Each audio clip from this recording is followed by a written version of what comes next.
setuju waktu di Valdai kemarin yang Mbak Koni ini datang ke sana, itu temanya menarik. Dan itu tema untuk men-challenge hegemoni, karena world without superpower. Nah, sebenarnya world without superpower itu adalah kritikan atau ide yang dipasang. Jadi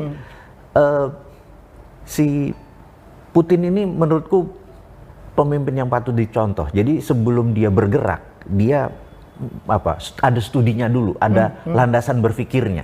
Jadi, nah, world without superpower itu sebenarnya mempraktekkan the real demokrasi.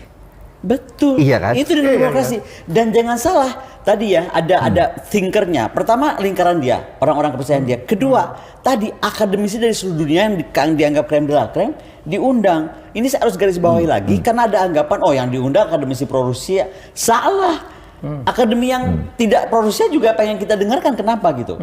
Nah, yang kedua ya, ini bedanya kalau pemimpin itu menggunakan the thinker around him.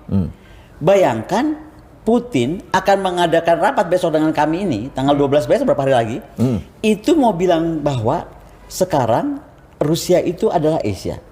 Nah, saya pengen tanya nih, Indonesia dengan pemikiran besarnya Soekarno, kan tadi you are very proud of Putin ya.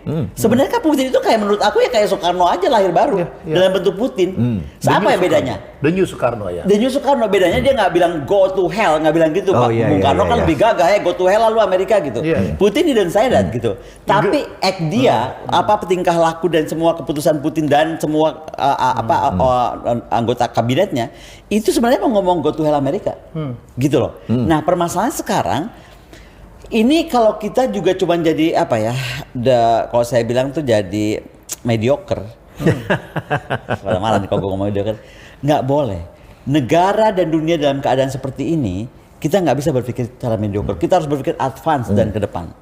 Jadi orang-orang yang menganggap Sriwijaya tadi tuh nggak ada, atau orang-orang yang menganggap kalau kita bicara tentang history kita tuh adalah orang yang hidup di masa lalu, itu mesti dibenerin. Pertama, jas merah itu beneran. Karena kebesaran negara ini udah terbukti. Gue malah udah di titik percaya kita turun Atlantis loh. Oke, terusin. Ini episode lagi lah. Oke, itu menarik itu. Nggak, maksudnya kita tuh yang lahir dengan segala macam keturunan kita tuh orang-orang hebat. Ini dong. Iya nih. Betul nggak? Iya, masalah kita tuh hebat banget. Nah, makanya sekarang kita nggak boleh berpikir mediocre. Artinya mau saya bilang, coba kita mapping apa perubahan ini. Misalnya dengan dolar kayak gini, balik lagi ke dolar nih, ya kan? Kita bikin aja uang baru. Misalnya Ruru Yen. Rubel, rupiah, yen misalnya. Ya kan? Keren, bener nggak? Bener. Udah jangan tunggu-tunggu lagi. Yenin tawang on lintang. Jadi gini, ada hal yang kita harus mengingatkan bangsa kita. Kita tuh suka dibilang misalnya bangsa yang lemah. Dengan TKI kita yang 6 juta, itu kita bangsa yang lemah.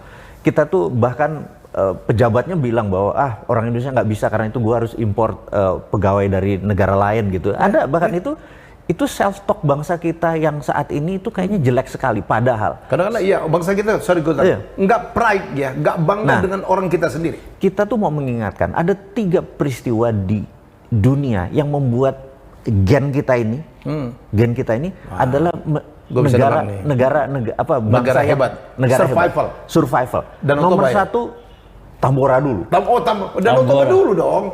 Toba 75 ribu. Toba mah prahistori, bos. Toba, setelah Toba itu nutup dunia 3 tahun. Iya. Toba itulah yang diduga membuat hilangnya dinosaurus. Yes. Karena 3 tahun kan dinosaurus kebanyakan pemakan tumbuhan kan, jadi mati semua. Terus tersisa, ya kan, masih tersisa. Masih ada yang hidup. Jadi artinya kita ini keturunan para survivor yang sangat hebat, bukan? Sangat hebat. Gen yang tersisa itu kan dia survive kan. Makanya gue nggak suka mentalitas setengah penuh. Bener. Gue setengah kosong, gue selalu setengah penuh. Iya bisa gitu. Itu. Yang setengah kosongnya gue aja deh. Dan kalau kita gabung jadi penuh gitu loh. Terus ada Tambora. Terus ada peristiwa yang Krakatau yang membuat Napoleon gagal menjadi Perancis menguasai Eropa gitu ya. Itu yang tersisa adalah gen-gen pilihan tersisa. Inilah yang membuat kita menjadi bangsa besar sebenarnya. Sebenarnya. Kalau kita paham sejarah ya. Nah, salah satu di akademi militer, cara menaklukkan sebuah bangsa adalah kendalikan sejarahnya, diubah sejarahnya. Gitu. Dikecilkan. Itu memang SOP, gitu. Terus kedua, kendalikan medianya, gitu. Terus arahkan agamanya. Jadi bahkan Inggris dulu, mengerikan ya. Inggris dulu untuk mengalahkan India, dia bisa membuat agama Hindu dalam tanda petik. Agama Hindu itu kan sebenarnya bukan agama sistemik, tapi lifestyle.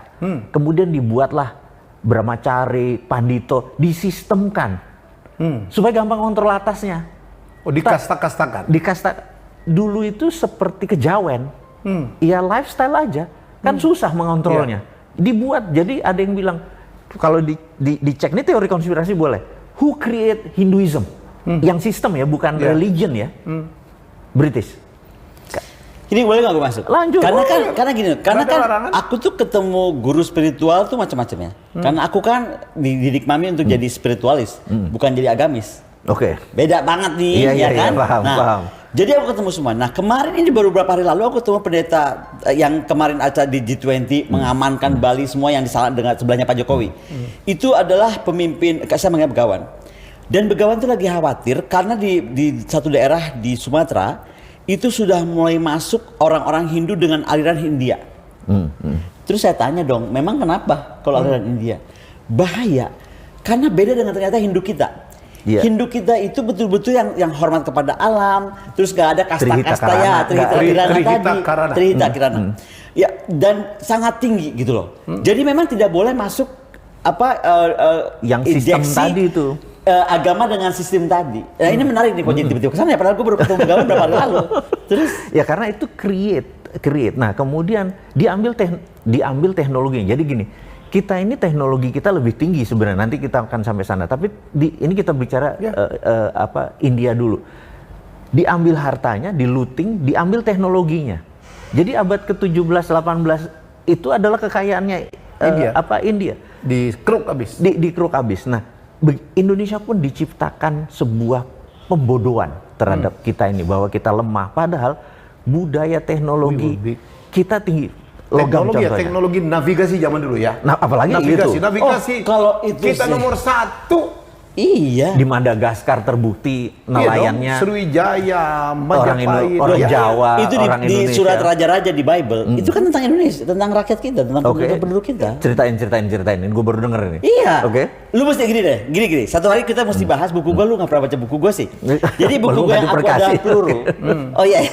Buku gue Aku Adalah Peluru itu cerita gimana Serat Nikaya, iya kan? Bible, surat raja-raja. Itu semua tentang bangsa-bangsa kita yang namanya memang ganti-ganti, tapi sebenarnya kalau dilihat dari sejarah, ya kan? That's Nusantara. Itu that's Indonesia. Maritim bangsa wak-wak, bangsa seperti itu. Jadi kita tuh udah navigasi laut dari kapan-kapan. Mereka udah kemana-mana. Makanya begitu beliau bilang ini itu bener banget. Masalah mau nggak diakui negara atau enggak seperti Kalinyamat. Gue jalan terus. By the way, Kalinyamat nih, aku sekarang jadi salah satu dewan advisernya lembaga arsip. Karena lembaga arsip tahu nggak akhirnya? Arsip nasional nih? Arsip nasional. Karena mereka kagum. Bu, memang nggak ada yang menghidupkan kesejahteraan maritim kita. Dan tahu Kalinyamat, oke lah nggak mau dipahlawanin di sini. Aku mau kerjasamakan Andri, lembaga arsip kita, dengan Portugal. Andrinya Portugal. Sip. Jadi kita jadikan buku arsip negara. Tapi kan itu harusnya menampar kita. Kadang-kadang harus begitu kali Bu ya.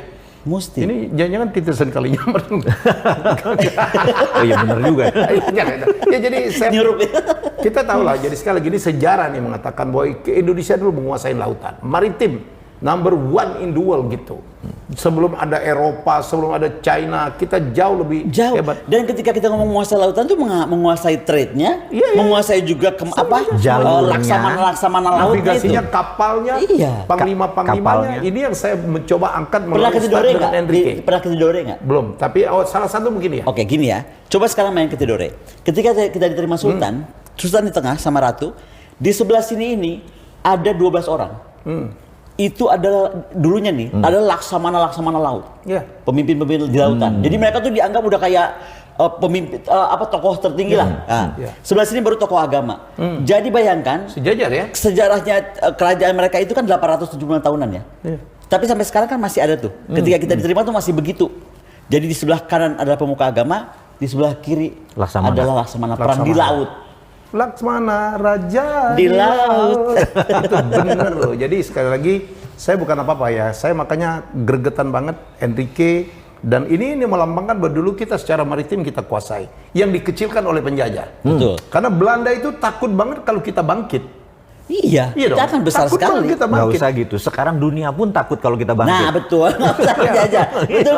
Betul. Ayo ya teman-teman. Jadi lagu nenek moyangku orang pelaut itu bukan slogan kosong. Dan kalau kita kembali PD kita muncul, apapun namanya demokrasi itu kita bisa bikin dengan demokrasi model kita. Contoh, Bung Karno tuh udah bilang kok, demokrasi itu harus terpimpin. Gua nggak tahu kita mesti revisi lagi demokrasi terpimpin atau enggak. Tetapi tanpa yang tadi, nilai-nilai yang tadi dijual itu nggak bener, kalau perlu ngapain kita bikin aja model baru. Kita ini mencurigai, dunia mencurigai, demokrasi ini sebenarnya doesn't work. Karena yang terbukti negara-negara yang saat ini tumbuh adalah seperti Xi Jinping, seperti Putin, seperti Erdogan, itu demokrasinya terpimpin. Ini yang kita mau membicarakan. Iya, ada leadership, jadi diarahkan, bukan dibebaskan sebebas-bebasnya. Dan sesuai dengan culture-nya mereka, sesuai dengan culture-nya mereka. Saat ini kita tinker-tinker kita ini belum ada, kita belum ada lembaga think tank yang berpikir negara kita mau bergerak kemana. Karena saat ini DPR pun rasanya masih belum memiliki kemampuan. Kita punya Lemhanas segala macam. Aduh, undang aja ya Bapak itu. Saya nggak mau salah ngomong. Undang ya, coba tanya.